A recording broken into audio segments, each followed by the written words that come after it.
metode ini. Terus ada algoritma pembelajaran mesin baru yang seperti itu yang disebut DFP, MN, BP, ANN. Mungkin begitu Pak kalau yang di sini yang saya baca dari literatur. Ini artikel tahun berapa Pak? 2000 berapa? Ini untuk artikel yang pertama itu 2022. Terus artikel kedua itu 2020, terus artikel 2000 yang terbaru itu 2018. Jadi artikel yang paling memiliki tingkat akurasi tertinggi itu 2018. Terus di metode kedua itu dia mencoba hal yang baru, namun belum menandingi metode yang sebelumnya. Terus metode yang pertama itu dia menggunakan metode baru dan sedikit perbedaan dengan uh,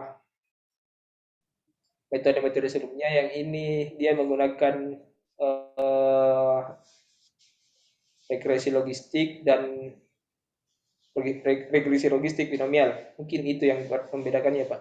Kalau yang dari metode yang pertama sampai metode terakhir. Jadi saya urutkan dari metode yang terbaru sampai metode yang terakhir. Baik. Ya, kira-kira seperti itu. Mungkin apa namanya masih ini ya, Ya, masih hangat. iya. Ya, terima kasih Pak Mungkin Heri. saya tambahkan sedikit. Jadi ketiga penelitian ini mungkin mungkin saja memiliki hasil yang berbeda, namun kondisi wilayah studi itu dia berbeda-beda. Ada yang di wilayah pertama, di penelitian pertama itu dia menggunakan pegunungan dataran tertinggi untuk wilayah studinya. Terus penelitian kedua itu dia menggunakan hutan. Terus ini terus yang ketiga itu dia menggunakan wilayah studinya hutan dengan skala besar. Mungkin itu sedikit perbedaannya dari tiga studi ini. Terima kasih, saya kembalikan ke moderator. Baik, terima kasih atas pertanyaannya Pak Sugeng. Apakah dari Pak Mukti sudah? Oke, baik. Kepada Pak Mukti dipersilakan. Ya, terima kasih atas kesempatannya. Di sini saya izin bertanya ya ke Mas Hairi terkait dengan 3 metode yang diambil atau di review dari sebagai materi dari Mas Hairi. Apakah setiap metode memiliki kelebihan atau kekurangannya masing-masing sehingga tidak selalu metode ini lebih buruk dari yang lain gitu? Atau ada maksudnya penggunaan metode ini harusnya lebih cocok kemana gitu. Mungkin itu sih. Terima kasih.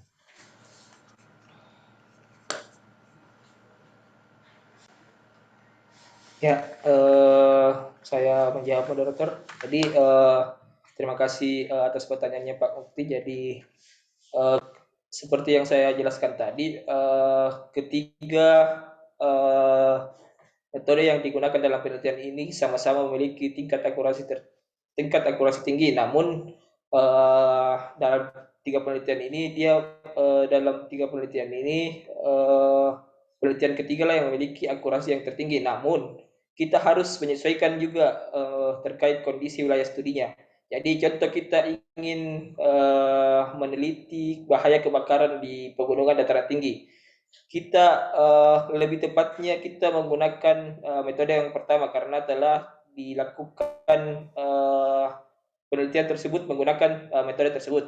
Terus apabila kita ingin menggunakan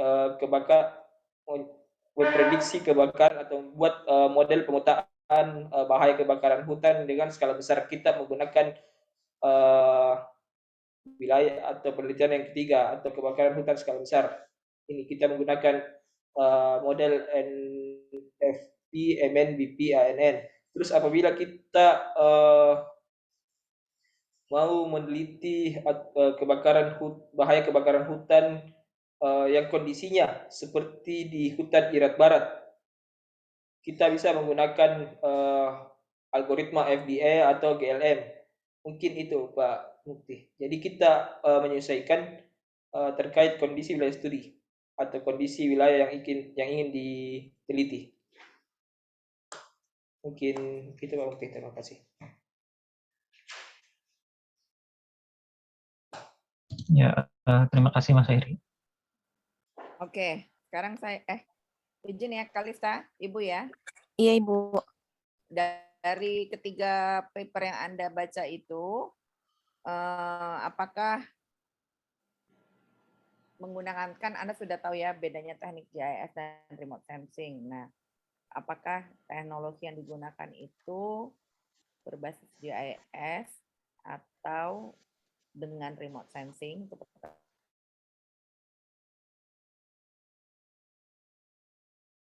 pertanyaan pertama. Kemudian pada tahapan apa mereka melakukan analisis dengan GIS dan pada tahapan apa dengan both remote sensing? Bisa terdeteksi nggak dari paper Anda baca itu?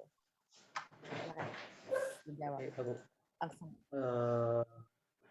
Terima kasih. Jadi untuk ketiga penelitian ini dari metode yang saya lihat, yang saya baca, ketiga penelitian ini dia menggunakan GIS, Bu. Dia tidak menggunakan remote sensing. Jadi, karena metode yang digunakan itu di dalamnya dia cuma menginput dan mengolah data. Dia tidak ada prediksi kawasan atau klasifikasi dataran tersebut. Jadi titik-titik api yang digunakan, titik-titik api terdahulu, saya lihatkan. Jadi ini Bu. Jadi peta digital itu dia dapatkan citra satelit, data digital yang isinya itu sudut kemiringan, aspek elevasi, iklim, indeks kebasahan topografi, dan jarak dari sungai dan jalan. Dia itu import semua ke ArcGIS dan tidak ada metode penginderaan jauh. Lalu untuk lokasi titik api itu dia menggunakan lokasi titik api terdahulu juga. Jadi langsung dia input dan dia olah dan dia masukkan di algoritma-algoritma yang ada pada penelitian tersebut. Jadi apa yang Anda pahami tentang GIS dan remote sensing? Kalau gitu. Kok Anda tadi mengatakan hanya menggunakan GIS? Emang kalau apa namanya? Wait. Itu Sentinel itu citra bukan? Apa bedanya GIS sama remote sensing?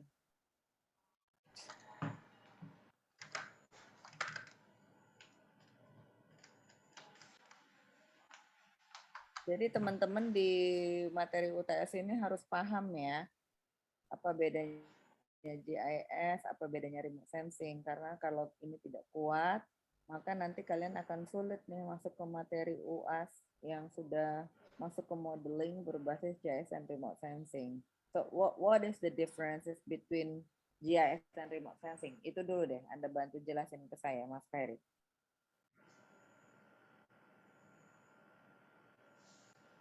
Apa bedanya GIS dan remote sensing?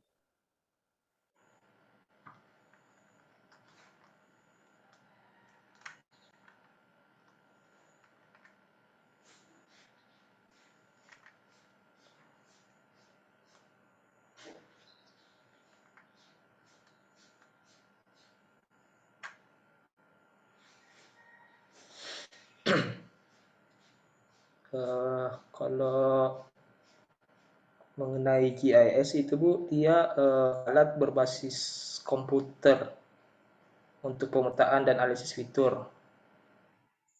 Terus kalau remote sensing itu dia teknik survei Bu. Apa tadi? Untuk pengambilan Tadi GIS apa?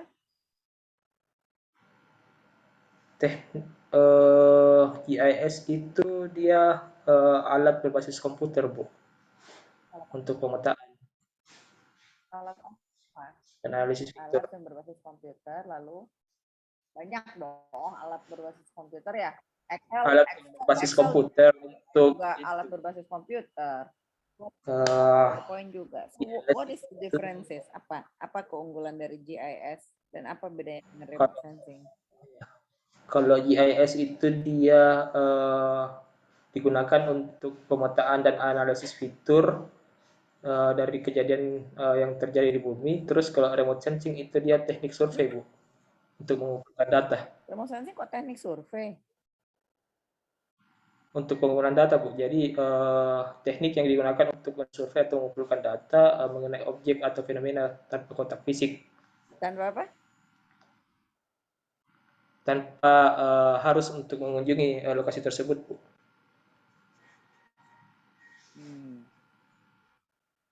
Bukan teknik survei ya. Kalau Anda berkata teknik survei itu berarti kan kita pergi ke lapangan melakukan survei.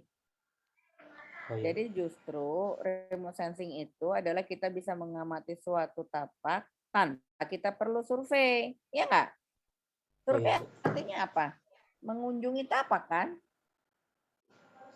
Ya. Nah, sekarang jadi berarti apa namanya? Justru di dalam paper Anda ini yang Anda pilih ya, paper yang Anda pilih. Nanti kan kalian bikin papernya juga kan ya? Jadi bikin paper ini Oke. adalah bagian dari presentasi yang kamu buat ini bagian dari paper gitu ya. Mohon dipelajari lagi Mas, apa GIS apa remote sensingnya Oh, iya, Bu. Siap, Bu. ya.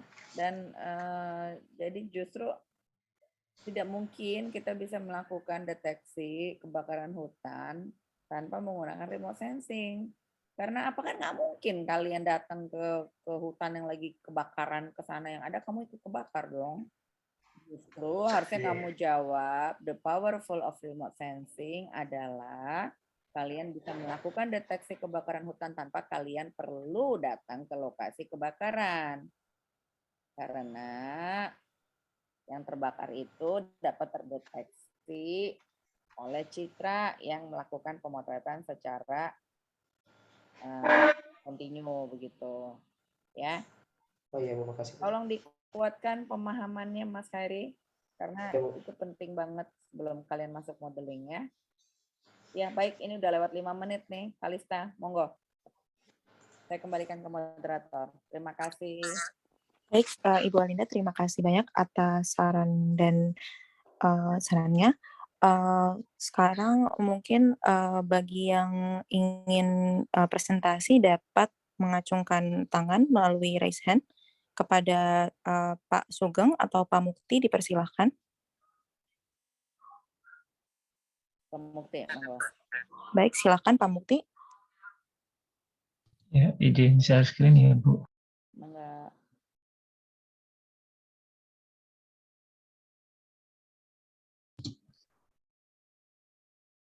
Ya, apakah sudah terlihat presentasi saya? Ya, sudah. Sudah terlihat, Pak.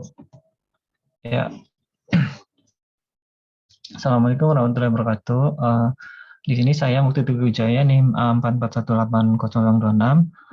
Izin mempresentasikan materi paper saya mengenai pemetaan geospasial zona potensial air tanah di India dan Iran sebagai bahan materi ujian tengah semester mata kuliah aplikasi dan model landscape RL 603 2021-2022.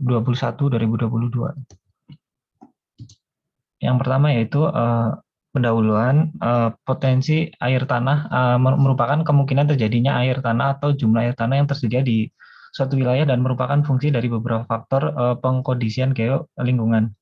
Kemudian air tanah merupakan salah satu sumber utama air tawar yang menyumbangkan 34% dari pasokan air setiap tahun. Kemudian mendukung berbagai aspek siklus kehidupan manusia seperti kesehatan manusia, pembangunan ekonomi, dan keanekaragaman ekologi. Metode tradisional dalam menilai potensi air tanah seperti metode pengeboran, hidrogeologi, geologi, dan geofisika memakan biaya dan waktu serta membutuhkan keahlian yang tinggi. Namun masih ada kebutuhan mendesak untuk mengembangkan metode analisis yang andal untuk estimasi spasial potensial air tanah untuk mengelola sumber daya air tanah secara efisien. Kemudian teknik sistem informasi geografis atau GIS dan penginderaan jauh atau remote sensing telah membuka jalan baru dalam menilai sejumlah besar data geospasial dan secara tepat memetakan sumber daya alam yang berbeda. Kemudian tersedianya berbagai data satelit memudahkan untuk mempelajari informasi dasar mengenai air tanah secara efektif dan efisien. Tujuan dari paper ini yaitu untuk menentukan metode pemetaan zona potensial air tanah yang efektif dan efisien yang dilakukan dengan hasil yang mendekati keadaan sesungguhnya. Kemudian metode penelitian ini menggunakan metode literatur review terhadap jurnal. Lateral review merupakan sebuah metode yang sistematis, eksplisit, dan reproducible untuk melakukan identifikasi, evaluasi, sintesis terhadap karya-karya hasil penelitian dan hasil pemikiran yang sudah dihasilkan oleh para peneliti dan praktisi sebelumnya. Kemudian hasil dan pembahasan. Yang pertama yaitu penelitian yang dilakukan oleh Doc et al. 2021 dengan berjudul Geospatial Mapping of Groundwater Potential Zones Using Multi-Criteria Decision Making AHAP, Analytical Hierarchy Process Approach in a Hard Rock Basaltic Terrain in India, yaitu meneliti mengenai beberapa faktor seperti geologi, jarak dari sungai, geomorfologi, kemiringan lereng, penggunaan lahan, kerapatan drainase, kerapatan kelurusan tanah, dan curah hujan yang mempengaruhi ketersediaan air tanah. Dalam penelitian ini, pendekatan terintegrasi dengan sistem informasi geografis yang berbasis pada multi-criteria decision making atau MCDM, analytical hierarchy process, dan penginderaan jauh untuk pemetaan geospasial air tanah. Ini merupakan area study yaitu di cekungan Ulhas, terletak di Maharashtra Barat, India, dengan luas sekitar 4.700 km, mencakup 3 distrik yaitu Pune, Raigad, dan Pen. Sungai Ulhas dikenal sebagai salah satu sungai terpenting di barat Maharashtra. Sungai Ulhas berasal dari lembah utara Bukit Rajmachi di Raigad, Maharashtra, India, dan mengalir sekitar 122 km sebelum jatuh ke Laut Arab. Kalu dan Pasta adalah dua anakan sungai utama Sungai Ulhas. Curah hujan sekitar 3.000 mm terjadi di Das Ulhas setiap tahun selama musim hujan. Kemudian metode dalam studi area cekungan Ulhas di Maharashtra Barat, India, 9 kriteria dipilih untuk pemetaan geospasial air tanah. Kemudian pendekatan MCDM yaitu Analytic Hierarchy Process yang digunakan untuk delineasi air tanah.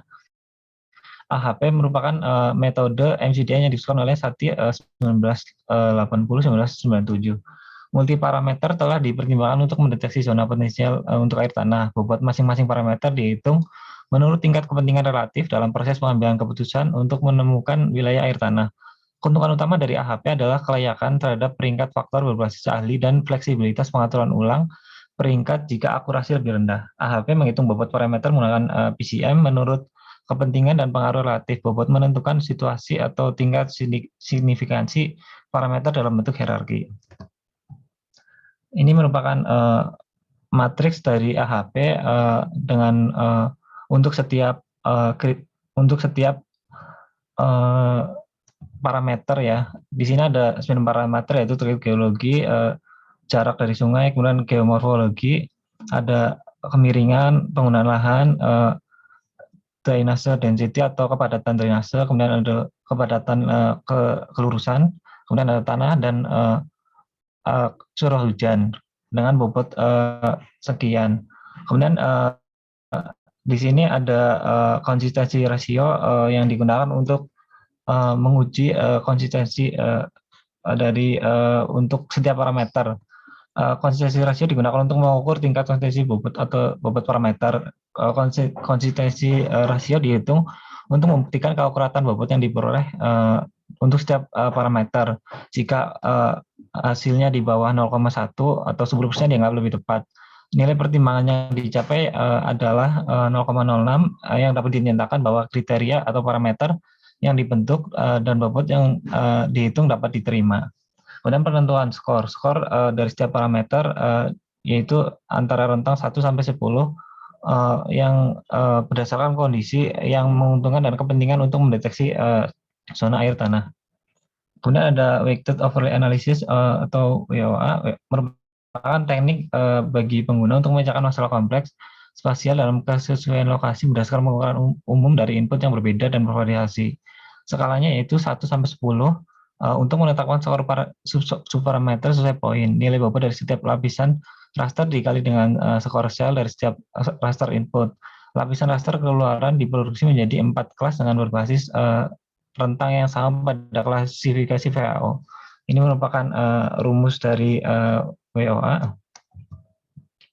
Nah, ini merupakan kriteria dan skor untuk setiap kriteria dan subkriteria dari 9 kriteria. Kemudian penilaian akurasi data hasil sumur atau potensi air tanah yang diperoleh dari Atlas Misi Air Minum Nasional Rajiv Gandhi untuk sebagai referensi dari data penelitian ini. Data referensi dan data hasil akan dibandingkan untuk menjadikan validasi dari ground potential zone atau area potensi air tanah. Selain itu juga dibandingkan juga dengan peta potensi air tanah yang dihasilkan dengan data hasil air dari laporan yang diterbitkan oleh Central Groundwater Development dari pemerintahan India. Nah, ini merupakan hasil yang pertama itu terkait geologi. Di cekuangan ini sini terdiri dari 4 kelompok formasi, yaitu aluvium, basal, sedimen laut, dan basal yang lapuk.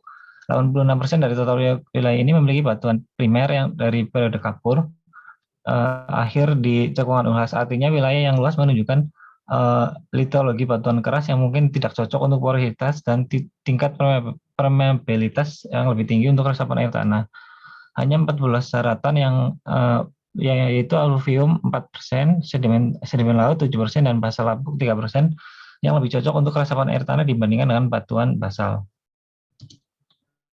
Dan untuk jarak antar sungai ini sendiri pada area di lokasi penelitian terdapat beberapa kriteria atau kategori. Yang pertama itu kurang dari 500 meter, 500 sampai 1000 meter, kemudian 1000 sampai 2000 meter, 2000 sampai 3000 meter, dan 3000 sampai 4000 meter.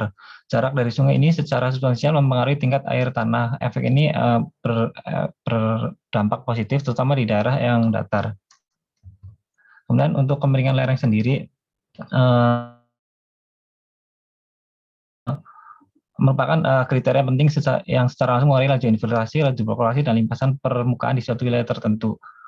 Untuk di area penelitian ini memiliki kemiringan yang sangat landai, yaitu 1,41 sampai 4 derajat dengan total 61%. Kemudian untuk kemiringan yang dengan derajat 4 derajat sampai 8 derajat sekitar 15%. Kemudian untuk kemiringan yang sekitar 8 derajat sampai 12 derajat dengan total 8% dari wilayah itu sendiri. Kemudian 15% dari area penelitian merupakan area yang cukup curam sehingga ini dianggap kurang cocok atau tidak sesuai untuk resapan air tanah, sehingga ini merupakan skor yang paling minimum. Dan skor yang paling tinggi itu untuk daerah yang landai dengan derajat 1 derajat sampai 4 derajat. Kemudian untuk geomorfologi sendiri merupakan parameter penting untuk mengevaluasi prospek dan zona potensi air tanah karena mengontrol pergerakan air tanah di bawah permukaan. Nah, di dataran atau wilayah penelitian ini hanya 3% dari lahan UNHAS yang memiliki dataran pantai yang berperan penting dalam lahan resapan yang meningkatkan potensi air tanah. Kemudian 32% dari tanah tersebar di tengah memiliki potensi air tanah yang sedang, yang berwarna hijau. Kemudian dataran tinggi dan sisi lereng yang curam umumnya di bagian timur. Daerah yang memiliki pantai berbatu, bukit, dan dataran lava dan sisi lereng tinggi dijadikan sebagai resapan air dengan tingkat yang rendah, oleh karena itu diberi skor yang sedang sampai rendah. Kemudian untuk tata guna lahan sendiri lebih banyak semak belukar dengan 26%, lahan tandus 16%, kawasan terbangun 29%, lahan pertanian 8%, dan vegetasi 9%, dan badan air 2%. Kemudian untuk kepadatan drainase merupakan indikator kunci dari landscape hidrologi yang menentukan infiltrasi dan litologi yang mendasar. Ini merupakan rasio dari panjang sungai dan luas agregat dari cekuangan sungai. Untuk daerah yang memiliki kerapatan drainase yang tinggi memiliki potensi pengisian air tanah yang rendah karena tingkat limpasan yang tinggi. Kemudian daerah dengan kerapatan drainase yang lebih rendah umumnya memiliki potensi air tanah yang lebih tinggi karena kemungkinan pengisian air tanah yang lebih tinggi. Untuk pada lokasi penelitian ini sendiri kepadatan drainase bervariasi dari 0 hingga 1,449 km per persegi. Kemudian keluasan dari das merupakan parameter hidrologi penting yang membantu untuk memahami zona potensial air tanah. Fitur kelurusan itu sesar, retakan, dan kekar menentukan zona prospek air tanah. Pergerakan dan terjadinya air tanah tergantung pada infiltrasi oleh fitur kelurusan. Semakin besar kerapatan kelurusan, semakin tinggi resapan air tanah, dan semakin rendah kerapatan kelurusan, semakin rendah kemungkinan daerah potensial air tanah. Kemudian untuk tekstur das sendiri merupakan perbandingan dari pasir, debu, dan liat dengan penerapan segitiga tekstur yang menentukan infiltrasi tanah dan kapasitas air tanah. Pengisian ulang air tanah tergantung pada limpasan kapasitas untuk menahan air, ketebalan tanah, porositas tanah. Tingkat porositas dan permeabilitas lebih banyak pada tanah lempung dibandingkan dengan tanah lempung. Karena itu prioritas yang lebih tinggi diberikan pada tanah lempung dan skor yang lebih rendah diberikan pada tanah lempung. Loam dan clay adalah tekstur tanah yang berada di cekungan UHAS. Daerah penelitian didominasi oleh tanah lempung yang meliputi dari bagian tengah, ke arah timur, barat, dan utara. Sedangkan tanah lempung terpantau pada petak-petak kecil di bagian timur, barat, dan tengah selatan. Kemudian untuk curah hujan sendiri, cekungan hujan termasuk dalam wilayah morfogenetik sublembab. Curah hujan rata tahunan sekitar 3.000 mm di wilayah studi. Kemudian untuk penilaian potensi air tanah sendiri dengan menggunakan pendekatan MCDM berbasis GIS dengan 9 kriteria sebelumnya, kemudian diintegrasikan untuk mengidentifikasi zona potensial air tanah di cekungan UHAS ini. Dampak dari kriteria tersebut dievaluasi menggunakan PCN, setelah itu menghasilkan pemetaan geopotensial air tanah di seluruh WOA berdasarkan MCDM dan AHP. Peta ini kemudian dihitung dan menjadikan skor dibagi 4 kelompok, yaitu 9, 7, dan 5, dan 2. Kemudian terakhir kelompok-kelompok ini diklasifikasi menjadi 4 zona potensi air tanah, itu zona potensi air tanah tinggi, sedang, rendah, dan buruk. Kemudian ini merupakan penilaian dari potensial air tanah sendiri dengan presentasi untuk potensial air tanah yang tinggi yaitu 14%, sedang itu 33,80%, rendah itu 27,42%, dan buruk 24,24%. Ini merupakan penilaian akurasi dari hasil dari penelitian dengan hasil peta yang sudah ada sebelumnya, yaitu dengan presentasi dengan zona potensi air tanah yang tinggi itu sekitar 97%, kemudian untuk yang sedang 86%, kemudian yang rendah 89%, dan yang buruk 91% yang dibandingkan dengan peta-peta yang dikeluarkan oleh pemerintah atau sebagai referensi sebelumnya. Kemudian untuk penelitian kedua yaitu dilakukan oleh Obeidavi et al. 2001 dengan judul Evaluation of Groundwater Potential Using Dempster Saver Model dan Sensitivity Analysis of Effect Factor, a Case Study of North Khuzestan Province. Ini penelitian mengenai pengoptimalan pengelolaan sumber daya air tanah dengan penerapan model yaitu Dempster Saver dan analisis sensitivitas untuk mengevaluasi potensi air tanah di utara Khuzestan di Iran. Kemudian ini merupakan lokasi studinya di Iran dengan luas sekitar 6.872 km persegi. Kemudian untuk metodenya sendiri yaitu metode Dempster Saver. Ini diperkenalkan oleh Dempster sebagai model integrasi spasial dengan kalkulasi matematika yang selanjutnya dikembangkan oleh Saver. Model DAS ini setelah menimbang lapisan data dan menggabungkannya, kemudian akan menawarkan 4 tingkatan probabilitas, yaitu belief, disbelief, uncertain, dan plausibility. Seperti sebelumnya, 9 lapisan data atau kriteria seperti litologi, jenis tanah, persentase kemiringan penggunaan lahan, kemudian ketinggian, TWI atau topografi wetness index, kemudian kerapatan kelurusan, kerapatan sungai, dan jarak dari sungai diidentifikasi sebagai parameter. Kemudian metode DAS ini digunakan harus data sebelumnya itu semua data vektor dan format vektor harus dirubah menjadi raster untuk diintegrasikan sebagai pemetaan potensi air tanah. Ini merupakan rumus untuk mendapatkan nilai belief, disbelief, uncertainty, dan plausibility. Kemudian penilaian akurasi berdasarkan hasil rasandi, nilai produktivitas air tanah di atas 40 meter per kubik per jam dianggap sebagai air tanah dengan nilai produktivitas tinggi. Dalam penelitian ini sebanyak 474 sumber air tanah berpotensi tinggi dengan nilai produktivitas 40 meter kubik ke atas yang diperoleh dari uji pemompaan aktual dan diperoleh dari Departemen Manajemen Sumber Daya Air di Iran. Kemudian 333 dari 474 digunakan sebagai data yang akan dihitung sebagai model, dan sekitar 142 sisanya atau 30%-nya digunakan sebagai validasi untuk model tersebut. Kemudian ini merupakan hasil dari pembobotan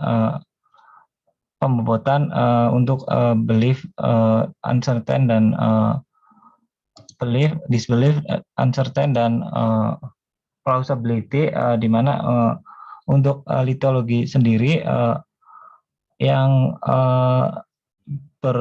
berpengaruh tinggi yaitu dengan QF T2 ini, kemudian ada yang memiliki signifikansi lebih rendah, yaitu kedua itu di Muplaj. Kemudian untuk jenis tanah sendiri memiliki korelasi positif, di mana semakin jenis tanahnya berupa inceptisol itu merupakan bobot lebih tinggi. Kemudian yang terendah yaitu di entisol. Kemudian untuk prestasi slope sendiri memiliki korelasi yang negatif, di mana semakin tinggi slope sendiri maka pembobotannya semakin rendah. Kemudian untuk penggunaan lain sendiri memiliki korelasi yang cukup positif, dengan tertinggi yaitu pada pertanian. Kemudian untuk indeks kelembapan topografi atau TW ini memiliki korelasi positif juga, dengan nilai tertingginya yaitu dengan rentang 10 sampai 15. Kemudian untuk jarak dari sungai sendiri memiliki bobot yang tertinggi yaitu untuk jarak sekitar 1000 sampai 2000 meter dari sungai. Kemudian yang terendah yaitu yang dengan jarak 5000 sampai lebih dari 5000 meter dari sungai. Kemudian untuk kepadatan sungai sendiri, mohon maaf, ya, untuk ketinggian yang memiliki korelasi negatif, ya, pembobotannya itu dengan semakin tinggi ketinggian maka dengan potensi air tanah ini kurang sesuai gitu. Terus untuk kepadatan kelurusan sendiri tertinggi berada di bobot tertinggi berada di sekitar 0 sampai 0,25 sampai 0,38, dan terendah kurang dari 0,12. Kemudian untuk peta potensi air tanah sendiri berdasarkan nilai bobot belief yang diperoleh sebelumnya, peta potensi air tanah disusun dengan memasukkan lapisan data yang terbobot, kemudian model klasifikasi yang berbeda digunakan untuk mengklasifikasikan pada peta akhir. Dalam penelitian ini metode kuantil digunakan untuk klasifikasi pada peta potensi air tanah. Potensi air tanah diklasifikasikan menjadi 4, yaitu kelas rendah, sedang, tinggi, dan sangat tinggi. Kemudian ini merupakan hasil dari susunan untuk penilaian belief. Kemudian ini yang disbelief. Kemudian untuk uncertain dan plausibility. Kemudian ini untuk menguji hasil dalam penelitian ini digunakan metode kurva karakteristik operasi penerima atau ROC, di mana area di bawah kurva atau AUC dapat menunjukkan kinerja diagnostik model. AUC sama dengan 0 menunjukkan model non informatif, dan AUC sama dengan 1 menunjukkan sempurna. menurut standar kurva ROC dan Yesil Nasar 2005, hubungan antara nilai AOC dan efisiensi prediksi dapat dibagi dalam 5 kelas dengan rentang seperti ini. Dan hasil validasi pada penelitian ini menunjukkan bahwa model DAS memiliki tingkat akurasi AOC sama dengan 86%, yang menunjukkan tingkat akurasi yang tinggi dalam potensi air tanah. Kemudian untuk analisis sensitivitas lapisan data ini sendiri, dalam kasus di mana ketidakpastian parameter tidak memungkinkan untuk membuat keputusan yang tepat. Kemudian analisis sensitivitas ini digunakan untuk mengidentifikasi variabel penting untuk meningkatkan akurasi model. Analisis sensitivitas ini dilakukan dengan pembinaan peta yang diusulkan untuk analisis sensitivitas parameter input.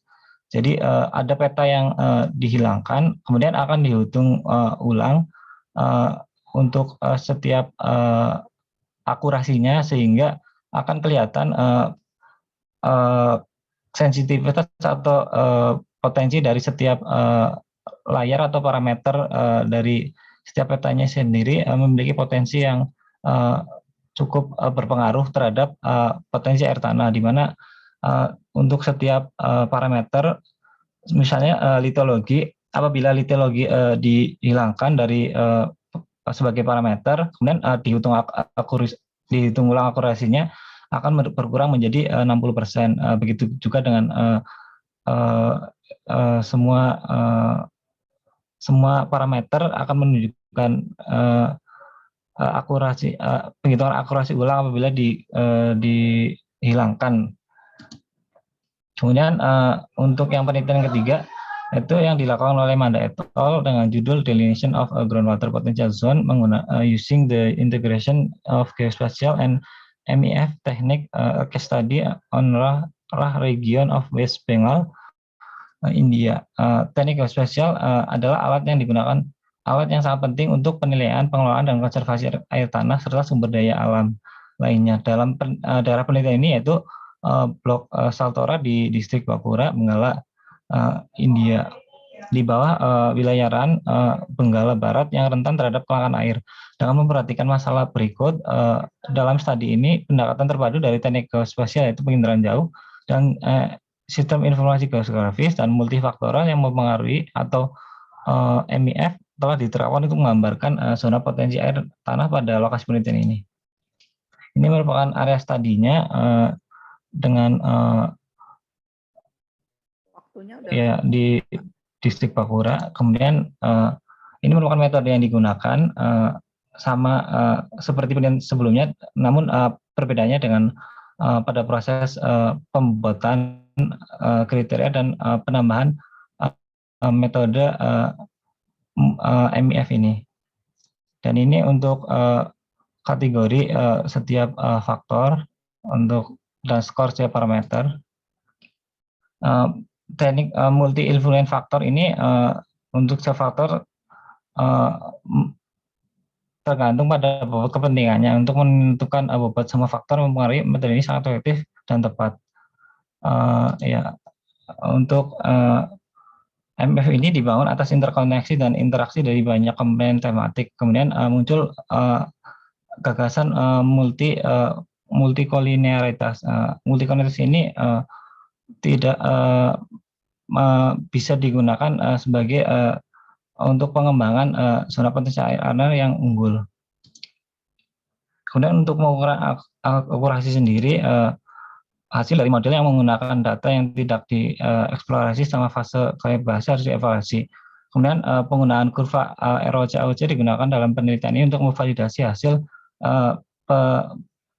penelitian. Kemudian nilai AOC berkisar dari 0,1 dengan mendekati 1 menunjukkan hasil yang lebih baik. Ini merupakan hasil dari peta itu sendiri sebagai kriterianya.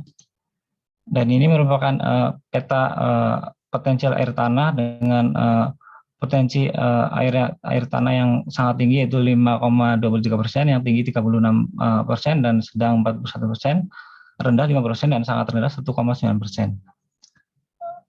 Kemudian ini merupakan berdasarkan tadi analisis topsis dengan untuk setiap potensial air tanah yang tertinggi yaitu di Pamuntor dengan indeksnya 0,52 dan terendah di Gorga dengan indeksnya 0,47. Ini merupakan nilai AUC yang mendekati 1, menunjukkan bahwa model prediksi lebih akurat. Kemudian nilai AUC ini menyertakan bahwa akurasi prediksi yang besar. Berdasarkan faktor tersebut, model statistik untuk studi ini adalah 0,754 yang secara akurat memproyeksi potensi air tanah. Kemudian kesimpulan, berdasarkan 3 metode yang dilakukan, penelitian sebelumnya menunjukkan bahwa pendekatan yang dilakukan yaitu ada 3, yaitu MCDM, yaitu Analytic Hierarchy Process, kemudian model Dempster-Shafer, dan Multi-Influence Factor MEF. Berdasarkan 3 metode tersebut, perbandingan akurasi yang mendekati realistik adalah dengan urutan yang pertama yaitu AHP, kemudian yang kedua Dempster-Shafer, dan Multi-Influence Factor atau MEF. Hal ini menunjukkan bahwa metode AHP lebih mendekati realistik dengan akurasi yang lebih tinggi dibandingkan 2 metode lainnya. Keuntungan utama HP adalah kelayakan terhadap peringkat faktor berbasis ahli dan fleksibilitas pengaturan ulang peringkat jika akurasi lebih rendah. Sedangkan metode MEF didasarkan pada interaksi dan saling ketergantungan elemen yang mempengaruhi air tanah. Tidak seperti metode AHP, AN, dan yang lainnya yang hanya mengandalkan tinjauan literatur dan saran ahli. Kesalahan manusia itu bisa menjadi faktor yang dapat mempengaruhi pada hasil. Sekian presentasi dari saya, lebih kurangnya mohon maaf. Assalamualaikum warahmatullahi wabarakatuh. Waalaikumsalam warahmatullahi wabarakatuh. Terima kasih atas presentasinya, Mas Pak Mukti. Mungkin kita dapat memulai sesi diskusi selama 15 menit untuk peserta ujian yang ingin mengajukan pertanyaan atau saran dapat menggunakan fitur raise hand. Kepada Pak Sugeng atau Pak Khairi, dipersilakan. Baik, Pak Sugeng. Selamat, terima kasih Pak Mukti kesempatannya dan waktunya. Saya sedikit bingung dari tiga pembahasan. Simpelnya cuma satu sih, land use dan covernya itu setiap lokasinya apa ya Pak? Saya juga dia di daerah mana gitu untuk ambil air yang baik dari pembahasan tiga literatur tersebut. Maksud saya dia land use-nya di land cover-nya apa ini kira-kira ada nggak di benang merahnya dapat dari hasil diskusinya kemarin sendiri itu. Terima kasih, itu aja sih.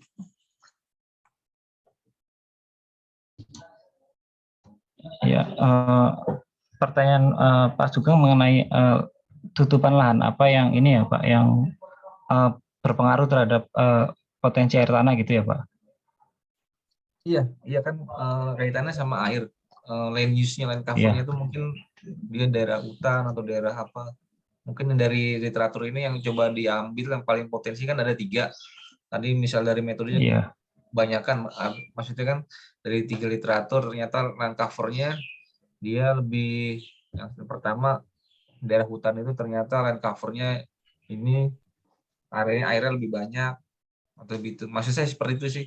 Jadi land cover dapat, nanti dari metodenya dia pakai pun kelihatan. Tadi banyak banget presentasi sampai bingung saya.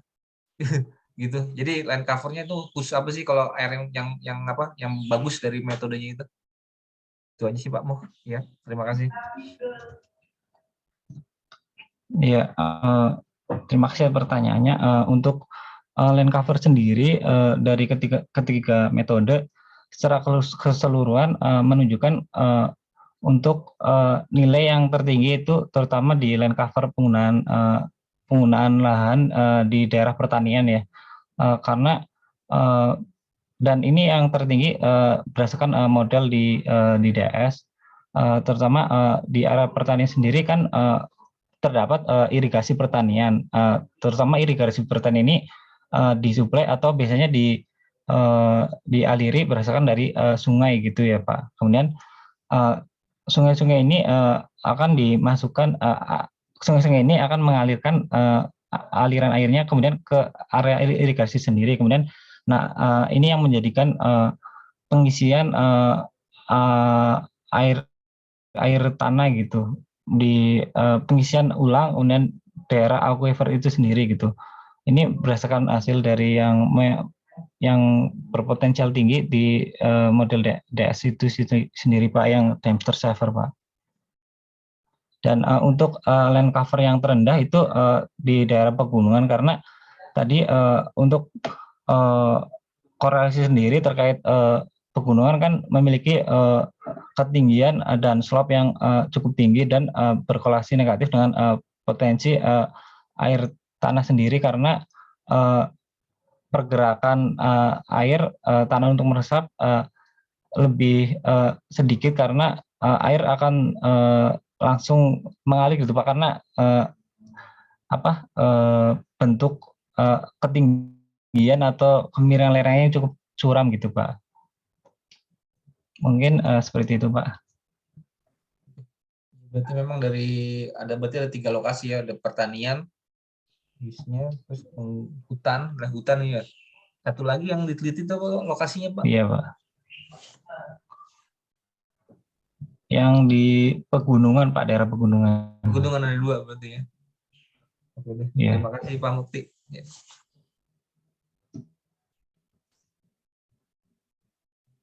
Baik, terima kasih atas pertanyaannya Pak Sugeng. Mungkin kepada Pak Khairi, apabila memiliki pertanyaan atau saran, dapat segera menyalakan mic atau melalui komen. Terima kasih moderator. Jadi kalau dari saya mungkin yang mau saya tanyakan itu mengenai dari setiap metode ini apa sih perbedaan mendasarnya dari setiap metode yang digunakan. Terus untuk karakteristik sebelum kita menggunakan metode ini bagusnya seperti apa? Mungkin itu Pak Mukti dengan saya. Terima kasih. Ya, terima kasih atas pertanyaan dari Mas Khairi. Untuk perbedaan mendasar dari setiap metode ini, pertama itu untuk metode yang AHP sendiri, metode ini didasarkan dari studi literatur atau berdasarkan penelitian atau dari hasil para ahli sebelumnya gitu Pak. Jadi penelitian ini dengan metode HP akan dibandingkan dengan hasil-hasil yang memang sudah teruji berdasarkan ahli gitu Pak. Sedangkan untuk itu yang untuk metode yang pertama yang AHP, yang analitik hierarki proses. Kemudian untuk metode yang kedua itu yang Dempster Saver, ini menguji dengan memberikan sebuah akurasi dengan pembuatan probabilitas terhadap 4 faktor. Yang pertama itu terkait belief, untuk tingkat hasil bobotnya ini kesesuaiannya. Kemudian berdasarkan literatur juga, maksudnya yang sudah ada sebelumnya, tapi dengan pembagian 4 kategori, yaitu belief, unbelief, uncertain, dan plausibility. Kemudian untuk metode ketiga yaitu yang metode MIF, ini merupakan metode yang menggunakan hubungan antara parameter atau setiap parameter itu sendiri, sehingga bukan didasarkan berdasarkan hasil sebelumnya, tapi dengan membandingkan atau menunjukkan kolineritas antar parameter itu sendiri Pak. Dan untuk tadi yang pertanyaan berikutnya ini ya Pak, yang terkait karakteristik, maksudnya bagaimana Pak? Metodenya yang digunakan itu saya baru paham mengenai itu, yang masalah metodenya ternyata emang berbeda, bukan kayak saya kenali ya. Maksud saya itu karakteristik contoh ini metodenya cocok digunakan di saat seperti ini, mungkin seperti itu Pak Mukti. Apakah ada yang seperti itu? Iya.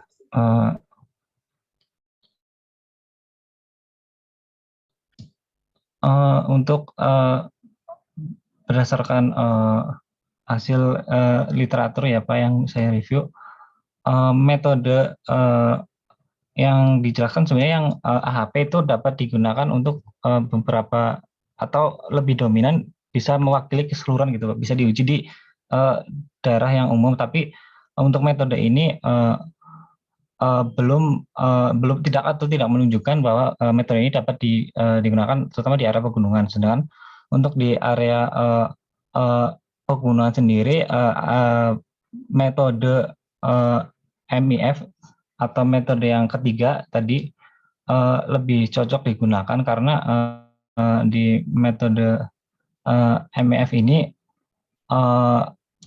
dapat menunjukkan pengaruh dari setiap parameter gitu Pak. Jadi pengaruh setiap parameter sendiri itu mendukung untuk area-area yang tidak berdasarkan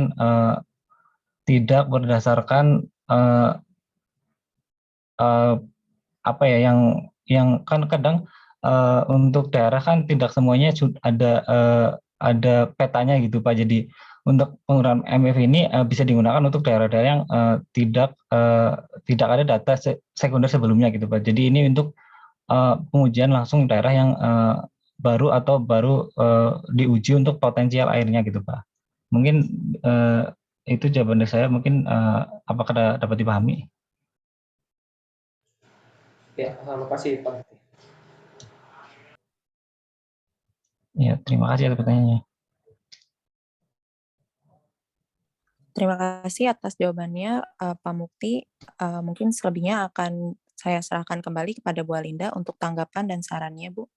Ya, terima kasih Mbak Kalista. Masih ada 3 menit ya. Saya mau tanya satu aja Pak. Ini kan mendeteksi air tanah ya. Berarti mereka menggunakan mendeteksinya dengan teknik remote sensing nih, kayaknya 3-3-nya ya. Betul nggak Pak Mukti? Iya Ibu, menggunakan remote sensing. Oke. Nah, kira-kira nih, based on your scientific feeling gitu ya, dari ketiga citra yang dipakai juga beda-beda ya berarti ya? Iya Ibu, beda-beda. Yang dipakai beda-beda. Nah, kira-kira walaupun citranya beda, apa range band yang digunakan itu sama apa enggak untuk mendeteksi airnya? Kan masih ingat ya di kuliah saya ya, ada band-band yang berbeda yang digunakan untuk mendeteksi permukaan yang berbeda. Nah, dalam konteks paper Anda ini kira-kira sama apa beda?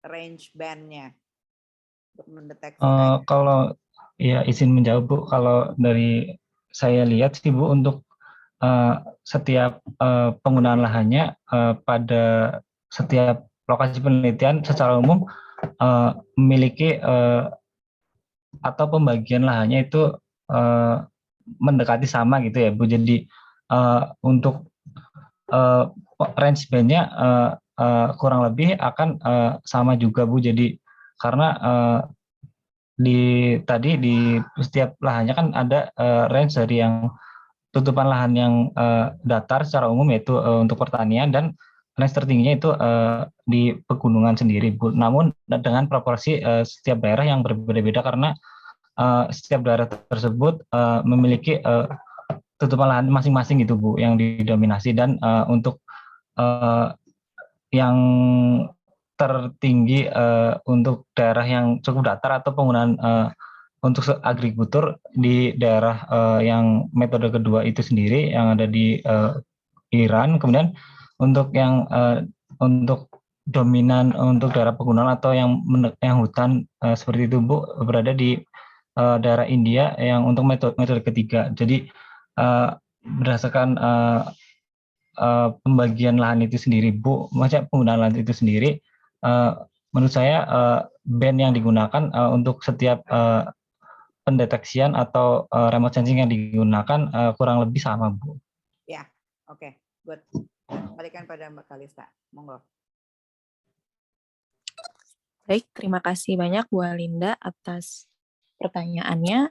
Mungkin selanjutnya presentasi dapat dilanjutkan oleh Pak Sugeng. Kepada Pak Sugeng dipersilakan. Baik Bu, terima kasih. Sebentar.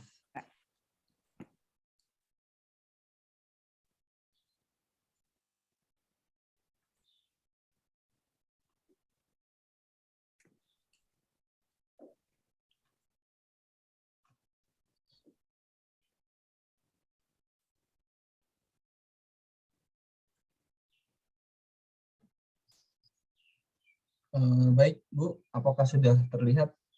Ini apa namanya? Saya dua share screen, mungkin saya ada dua share screen jadinya agak repot. Ini ada. Assalamualaikum warahmatullahi wabarakatuh. Selamat, apakah share screen sudah terlihat Ibu Kalista? Sudah terlihat Pak Sugeng. Baik. Terima kasih kesempatannya. Malam ini kita dalam rangka tugas review metode terkait ujian tengah semester. Saya ada tiga bahan kuliah, tiga bahan materi yang coba diangkat. Pertama dari Sri Lanka, yang kedua dari Iran, yang ketiga dari Ghana. Bahan metode dari L. Fisher. Selanjutnya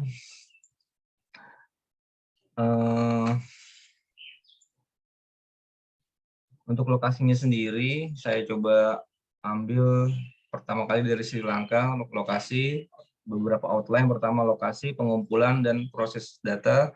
Yang ketiga perhitungan, urban sprawl. Yang keempat metode peringkat dan kesimpulan. Ini sebenarnya masih ada hasil, cuma saya tidak masukkan di hasilnya, cuma saya coba masukkan di hanya mengeluarkan metodenya saja untuk tiga tulisan ini. Selanjutnya saya terangkan untuk lokasinya sendiri ada di Sri Lanka. Ini hampir semua bagian negara Sri Lanka dengan parameter ada tiga. Pertama populasi kota yang kurang, yang kedua bentuk perkotaan yang masih beragam, yang ketiga adalah ketersediaan data. Ini terkait dengan terkait dengan lokasi. Ada beberapa. Yang pertama, yang kedua pengumpulan datanya sendiri, kita masih mengambil data dari satelit OM7 ETM tahun 2001 dan 2012. Jadi parameter untuk pengambilan 10 lokasi ini dengan range 2 tahun. 2001 dan 2012. Nah, untuk perhitungannya sendiri ini memakai indeks intensitas ekspansi perkotaan atau biasa disebut Urban Expansion Intensive Index, dan metode yang kedua model entropi Shannon. Ini sangat umum digunakan. Selanjutnya ini untuk perhitungan urban sprawl sendiri dengan metric landscape. Jadi dari papernya sendiri ini memakai tiga metode. Pertama adalah UIE, yang kedua ada Shannon, yang kedua metric landscape. Metric landscape ini yang mempengaruhi hasil keseluruhan. Next. Nah, yang terakhir adalah metode peringkat. Metode peringkat ini adalah nilai UEE dan nilai entropi Shannon telah membuat perangkat. Jadi dari metode ini dibuat peringkat 1, 2, dan 3 dan diberi penjelasan terkait keseluruhan lokasi.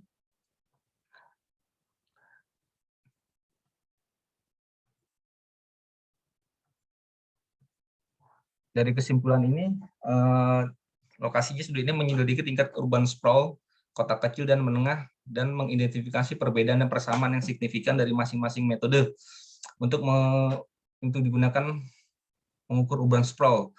Sedangkan yang kedua adalah lokasinya ada di Iran. Ini outline-nya lokasi, bahan, dan metode dan kesimpulan.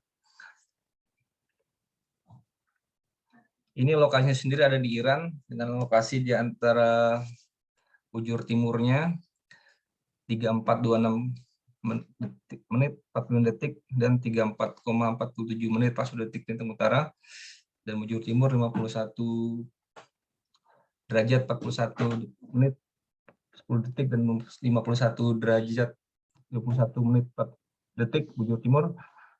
Dan bahan metodenya sendiri pertama adalah mengumpulkan data, tetap memakai data remote sensing Landsat 8 dan Landsat 5 Landsat 5. Ini ada tiga range waktu, pertama 1987, 1999, dan 2013. Nah, untuk pemrosesan datanya sendiri menggunakan Citra 8 satelit dengan reklasifikasi ulang dengan pancaran top-up atmosfer menggunakan persamaan Landsat standar dan faktor penskalaan. Ini untuk kelas identifikasi pra-pemrosesannya sendiri dengan klasifikasi supervisi. Selanjutnya ini bahan dan metode-metode. Pertama, pengukuran urban sprawl. Pertama, menggunakan statik akurasi keseluruhan, OE, akurasi pengguna, akurasi produsen, PA, indeks kesepakatan kappa. Sebagai statistik akurasi diunggahkan dan dari metrik kesalahan untuk menilai akurasi klasifikasi. Untuk ubah deteksi, metode fase kualifikasi ini salah satu yang paling umum untuk mengubah deteksi dan penelitian. Metode ini digunakan untuk menentukan perubahan LU-LCC dalam 3 interval, jadi dari tahun 1987 sampai 1999, 99 sampai 2013, dan 1987 sampai 2013. Jadi klasifikasi menjadi tiga dengan pengukuran urban sprawl-nya tetap menggunakan nilai entropi Shannon dengan log 0 dan log n. Dengan log n sendiri mendekati pertumbuhan, dengan 0 berarti mendekati pertumbuhan kota yang kompak, sedangkan nilai yang mendekati log n menunjukkan distribusi lingkungan binaan yang tersebar. Selanjutnya ini dari pengukuran urban sprawl. Nah, sedangkan ini F, pemodelan dan perubahan penggunaan lahan perkuatan menggunakan sekitar Cellura Ottoman Markov. Ini model yang paling umum untuk mendeteksi dan memprediksi ke depannya. Jadi, keluaran dari analisis rantai Markov adalah metrik probabilitas transisi dari T1, T ini adalah time, dan T2 adalah waktu yang akan akan prediksi ke depannya seperti apa.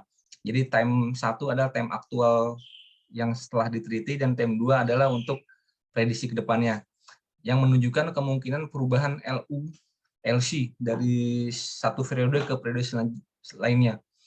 Nah, sedangkan metode Cellura Ottoman ini adalah alat untuk sangat efisien untuk meniru proses spasial yang kompleks berdasarkan aturan keputusan sederhana.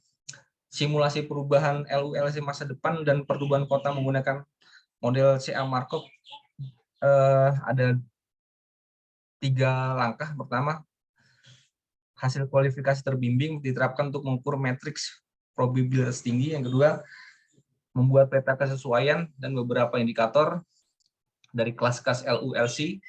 Yang ketiga, filter kedekatan standar 5-5 digunakan untuk menentukan filter Cellura Automata. Ada beberapa chart di sini. Sebenarnya metode ini masih banyak, cuma saya coba ambil ringkasannya saja.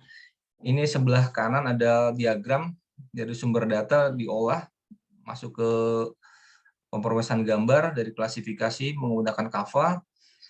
Dari Kava-nya sendiri sudah ada 2, jadi mereka dari hasil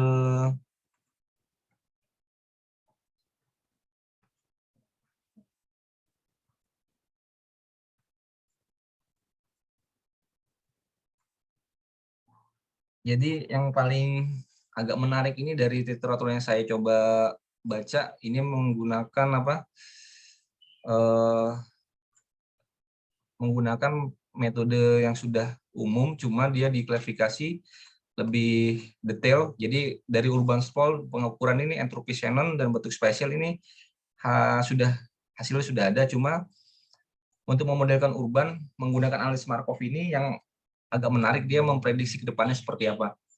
Jadi simulasi ini hasilnya CA model Markov yang terkalibrasi peta tata guna lahan tahun 2022. Ini yang agak menarik dari literatur ini.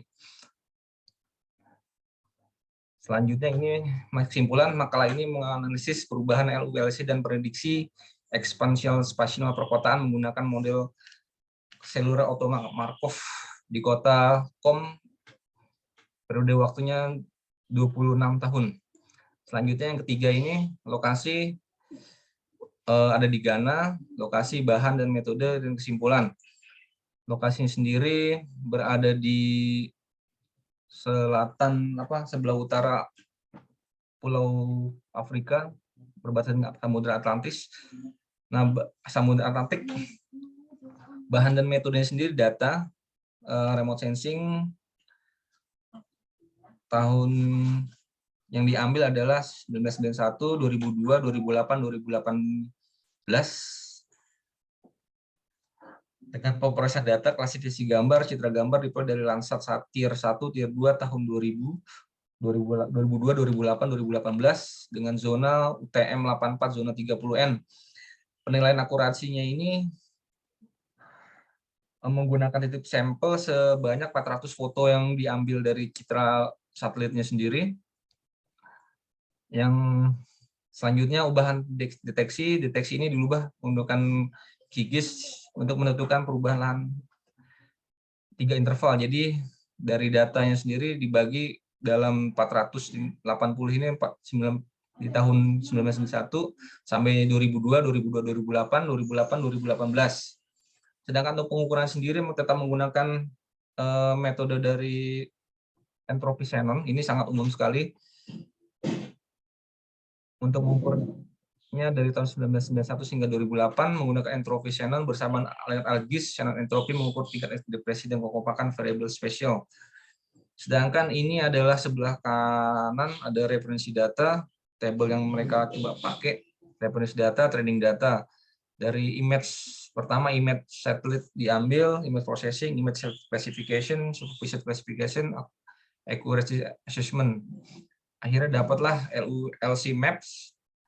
Selanjutnya dari classification, build up, akhirnya mendapat analisis urban sprawl. Selanjutnya ini kesimpulan dari studi menunjukkan perubahan cukup besar pada tutupan lahan di mana pemukiman terbangun memiliki peningkatan rata-rata per tahun selama 27 tahun dari 91 sampai 2008. Jadi kalau kesimpulannya ini untuk metode ini hanya cuma melihat perubahannya saja dari 91 sampai 2018. Sedangkan kesimpulan umum dari studi ini pertama yang paling ditekankan adalah penggunaan urban exponsity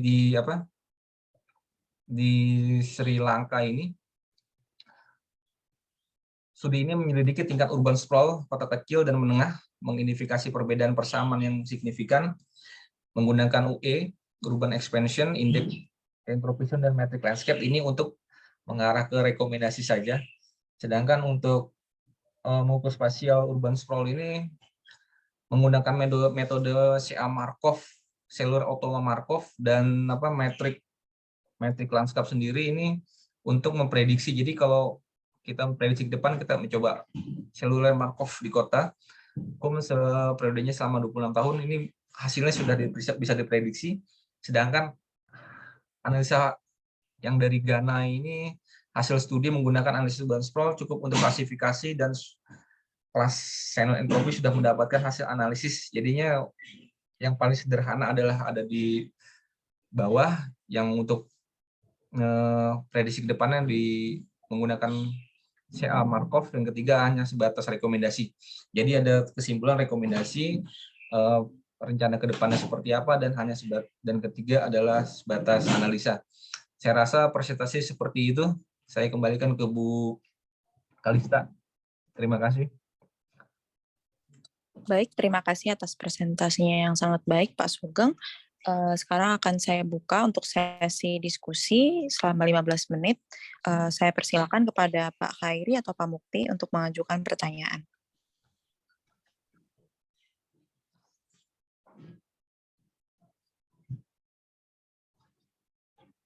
Silakan Pak Mukti. Ya, terima kasih atas kesempatannya. Terima kasih juga atas presentasinya dari Pak Sugeng.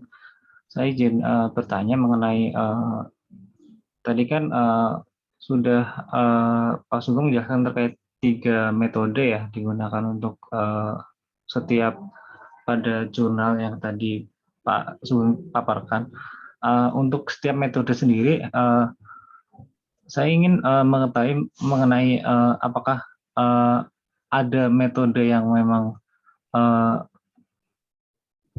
untuk penggunaan untuk daerah urban sprawl-nya untuk daerah yang khusus, atau ini hanya untuk secara umum untuk bisa dipakai di beberapa daerah gitu. Maksudnya bisa dipakai untuk daerah lain gitu. Atau memang ada yang metode ini hanya untuk daerah yang terutama dengan tingkat atau standar tertentu gitu, Pak. Mungkin itu, Pak. Ya, baik. Terima kasih, Pak Bukti. Jadi memang metode yang dipakai ini kan di daerah mana sih, daerah mana aja bisa. Cuma kan yang ditekankan di sini cuma apa namanya? Kalau misalnya dari Ghana sendiri kan dia hanya menganalisis saja, tetapi detail gitu ya, detail, sangat detail. Setiap daerah bisa. Jadi misalnya dengan lokasi yang sama, 3 lokasi yang sama dimetrikkan itu tetap bisa semua. Cuma katakan gini, ini ada metode pertama dari Sri Lanka. Sri Lanka ini menggunakan metodenya cellular automa Markov. Ini bisa karena untuk memprediksi. Yang satu sebaliknya dari apa namanya dari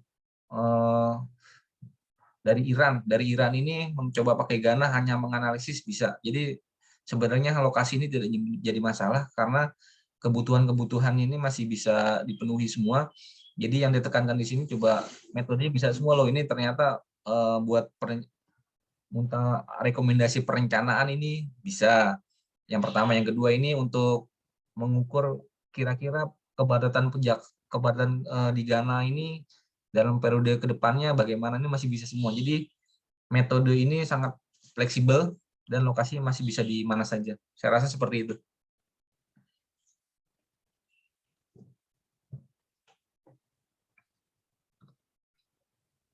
Ya, baik. Terima kasih atas jawabannya, Mas Sugeng. Sama-sama, Bapak. Mungkin dari Pak Khairi, apakah ada pertanyaan atau tanggapan? Ya, terima kasih. Mungkin saya melanjutkan pertanyaan dari Pak Mukti. Dari ketiga metode ini, sebenarnya yang paling efektif digunakan itu yang mana, Pak? Ya, terima kasih, Pak. Iya. Sekarang ada kebutuhannya apa, Pak? Kalau misalnya kita ini di mana? Di Sri Lanka. Jadi rekomendasi Sri Lanka ini untuk perencanaan. Jadinya setiap kalau bisa perencanaan kotanya seperti ini loh. Jadi itu kalau misalnya yang di mana di Iran ini untuk memprediksi kira-kira kebutuhan ruang di sini untuk tahun 2022 masih terpenuhi tidak untuk urban sprawl-nya. Jadi ruang kosongnya ini seperti apa. Jadi kalau yang ketiga ini hanya sebatas untuk di Ghana ini hanya analisis. Jadinya nggak jadi masalah sih, artinya gini, tetap apa masing-masing ini masih bisa dipakai semua. Ini ada pilihan-pilihan metode menggunakan. Jadi kalau khusus buat metrik landscape ini dia bisa apa namanya untuk rekomendasi perencanaan desainnya seperti apa nanti untuk mengurangi urban sprawl. Jadi dari tulisannya sendiri dia hampir sebagian besar pertumbuhannya tuh linear, jadi mengikuti pola jalan.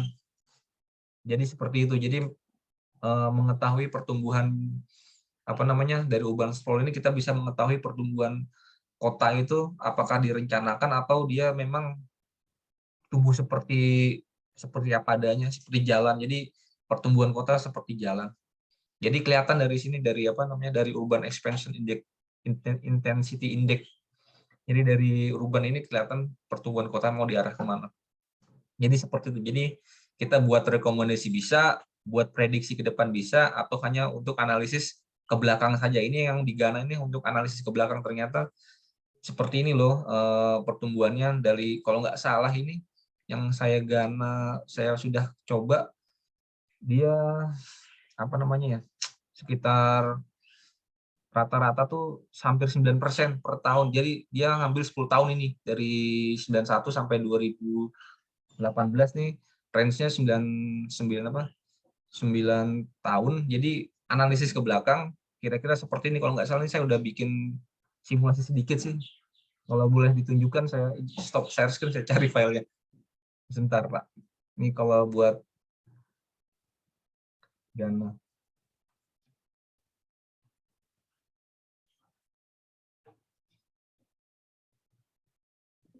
Sudah Sudah?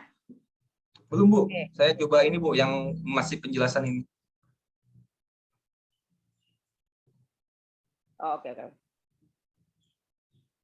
Ini, Pak Hairi, ini kalau nggak salah yang daerah Ghana. Jadi kita memprediksinya saja. Jadi pertumbuhannya mereka ini setiap indeks pertumbuhan kotanya ini. Jadi di sini saya ambil contoh yang ada di table. Jadi apa sih namanya? Persentase lahan pemukiman kalau nggak salah ini, pertanian. Jadinya tahun 2027 ini sekitar 2%, artinya 2% ini lahan pertanian ini menyusut. Jadi tahun 91 13% lahan pertanian yang ada. 2002 13%, 2008 7%, 2018 3%. Jadi range-nya ini 11 tahun dari 91 ke 2002, 2002 ke 2008 6 tahun, 2008 ke 10 tahun. Jadi rata-rata ini sampai 9 tahun 2027. Nah, ini tabel ini prediksi saya kemungkinan besar dari hasil semua ini sekitar pertumbuhan sisa ruang kosongnya tinggal 2%. Jadi ruang terbukanya ini tinggal sisa 2% dari luas keseluruhan yang diteliti. Jadi seperti itu. Jadinya cukup menarik. Ada 2 metode, Pak Hairi, ada 3 metode, bisa dipakai semua. Kita bisa meneliti ke belakang atau bisa kita memprediksi ke depan. Terus kita bisa dapat merekomendasikan. Jadi metode seperti itu. Saya rasa seperti itu, Pak Hairi. Baik, terima kasih Pak Sugeng.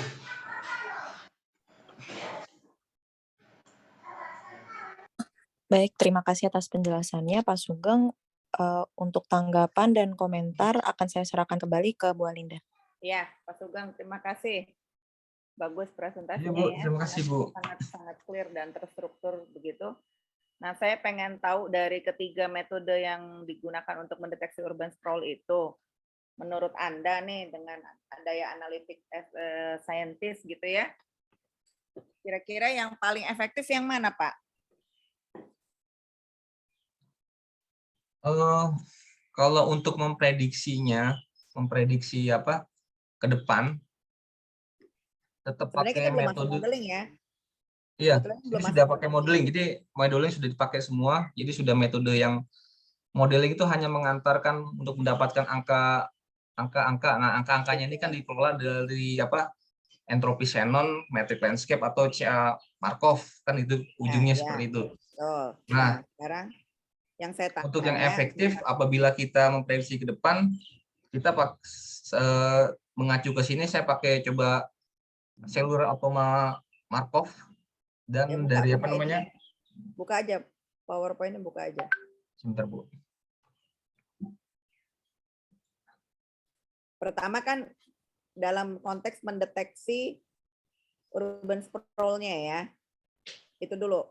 Jadi belum ke modelnya, bukan untuk prediction-nya. Nah, menurut Anda dari ketiga metode ini mana yang paling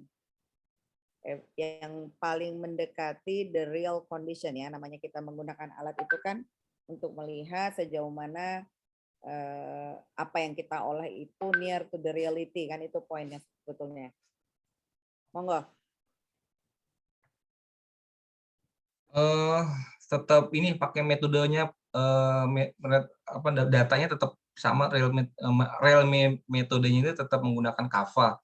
Dari Kava ini dari hasilnya bisa mendapatkan semua. Jadi yang paling efisien menurut Anda adalah yang koefisien masih tetap Kava, Bu. Kava itu yang sebagai tolak ukur analisis pertama dari Kava diturunkan lagi ke Shannon. Seperti itu, dari Shannon ke Markov. Markov ini untuk prediksinya, tapi dari Ghana sendiri dia tetap pakai Kava sebagai koefisien dasar. Seperti itu untuk mengukur urban sprawl. jadi Kava ya. Ini data remote sensing yang digunakan pada ketiga metode ini sama apa beda? Remote sensingnya beda semua, Bu, datanya. Jadi tetap apa Kira-kira namanya? itunya mirip nggak? Apa namanya resolusi yang digunakan? Resolusi digunakan tetap standar dari USGS, kan sumbernya dari USGS, tetap 30 meter resolusinya. Berarti semua Jadi pakai Landsat. iya, Oh, jadi ini Anda ada tidak tier, bisa Landsat, membandingkan. Oli, Ah, semua. Oh, jadi semuanya pakai yang 30x30. Oke, berarti diasumsikan mereka sudah apple to apple ya. Jadi tinggal di dalam metodologi berarti yang dibandingkan ya di dalam paper Anda ini. Iya, karena hampir semua datanya diambil dari USGS. USGS kan ambil 30-30, jadi apple to apple. Terus saya coba ambil si metodenya, ada 3, kebetulan dapatnya 3, beda semua ternyata. Yang pertama untuk memprediksi rekomendasi perencana, yang kedua untuk kedepannya seperti apa sih urban sprawl di kota ini, yang ketiga ini untuk analisa saja ke belakang, ternyata dapatnya seperti ini. Jadi memang sedikit ada 3 ini yang untuk dari Ghana, sangat sederhana sih Bu kalau saya lihat ini. Jadi untuk mengukuran urban sprawl-nya saja, analisis. Ini belum rekomendasi kemana-mana Ibu. Kalau dari dari standarnya ini, supervisi. Jadi akurat dari asesmen ini tetap dari KAVA ini Bu.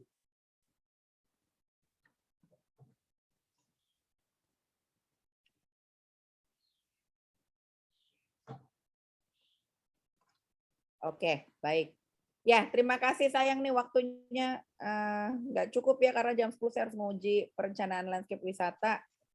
Terima kasih banyak. Saya kembalikan dulu ke Kalista untuk nutup, baru ntar kita foto bersama. Terima kasih, saya sudah bisa mendapatkan penilaian tentang kalian. Good effort for everybody. Mohon dipahami lagi tentang GIS remote sensing dengan lebih mendalam ya, supaya masuk ke modeling di minggu depan tidak bingung. Mangga, saya kembalikan pada Mbak Kalista. Baik, terima kasih Bu Alinda. Alhamdulillah telah selesai ujian APL pada hari ini. Oleh karena itu akan saya tutup. Wabillahi taufik wa hidayah. Wassalamualaikum warahmatullahi wabarakatuh. Mohon maaf sebelumnya apabila ada kesalahan dalam moderator hari ini. Terima kasih. Akan saya kembalikan lagi kepada Bu Alinda untuk sesi foto ya Bu, dokumentasi. Ya, oke. Makasih banyak Kalista. Good job. Bapak-bapak sekalian dan adik-adik, yuk kita foto dulu nih UTS untuk bukti bukti absen. Monggo silakan ikut adik-adiknya juga. Si Rima ya tadi ya. Kalista? Iya Bu. Mungkin saya akan switch ke laptop dulu ya Bu untuk dokumentasi karena sedang ada di HP sekarang. Nggak apa-apa, nyalain aja videonya. Waktunya nggak ada, Kalista. Udah jam 10, Ibu harus nguji. Baik Bu, akan saya screenshot ya Bu ya. Nggak usah, nanti kakak-kakak aja yang screenshot. Kamunya on cam, Bu moderator. Soalnya baik, sebentar Bu. Ibu izin bertanya Bu. Ya. Terkait paper Bu, untuk batas pengumpulannya kapan ya Bu? Harusnya hari ini. Maksudnya pengumpulannya ke mana Bu? Ke email ya Bu? Ke saya aja. Tadi kan saya udah karena di oh ya baik Bu. Email aja. Karena di course belum bisa akses Bu.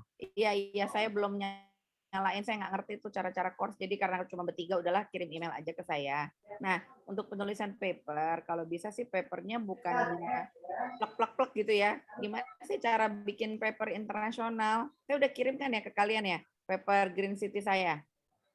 Udah belum? Belum Ibu. Oh belum ya, jadi maksudnya betul-betul upayakan membuat paper seperti menulis tulisan ilmiah, begitu ya. Di perencanaan wisata sih mereka bisa paham ya, nggak tahu mudah-mudahan kalian juga bisa paham. Jadi bukan hanya sekedar menjelaskan paper 1 ini, paper 2 ini, paper 3 ini, bukan. Jadi misalnya kalau tadi tentang kebakaran, misalnya judulnya juga boleh redesign judulnya berdasarkan 3 paper itu gitu. Jadi 3 paper itu dijadikan referensi saja untuk kalian gitu loh. Kira-kira begitu bentuk papernya. Nanti saya kasih contoh deh paper itu saya, ya. Baik, mangga Yuk, cepetan, udah jam 10 lewat. Monggo, silakan. Siapa yang motret? Rima udah pulang ya? Ya udah, Kalista aja nggak apa-apa deh. Sudah, Bu. Rima masih ada nggak? Masih, Masih Bu. masih ada Oh, semua. Bu. masih. Ayo, yuk foto bersama dulu. Tolong Pak, siapa yang tolong motretin nih? Aku nggak bisa motretin. Rima belum kelihatan mukanya, miring tuh kamu. Nah, oke. Jangan goyang Rima, pusing orang. Rima mukanya baru setengah. Kurang geser Rima, HP-nya. Cepet dikit dong sayang. Ya, oke. Mangga Pak Sugeng. Siapa Mukti, siapa nih yang mau motret? Kalista juga hilang. Sudah saya screenshot sudah, Bu. Udah ya, nggak pakai 1, 2, 3. Ya udah, oke. Udah bagus ya. Ya, bagus semuanya. Alhamdulillah saya puas dengan presentasi Bapak-Bapak bertiga. Mudah-mudahan bisa dapat nilai bagus ya. Oke, saya izin pamit ya, karena saya mau lanjut ujian yang berikutnya nih. Mangga. Assalamualaikum warahmatullahi wabarakatuh. Terima kasih Kalista sama Rima sudah hadir. Waalaikumsalam warahmatullahi wabarakatuh. Ya, Waalaikumsalam warahmatullahi wabarakatuh. Terima kasih, Bu. ya, makasih.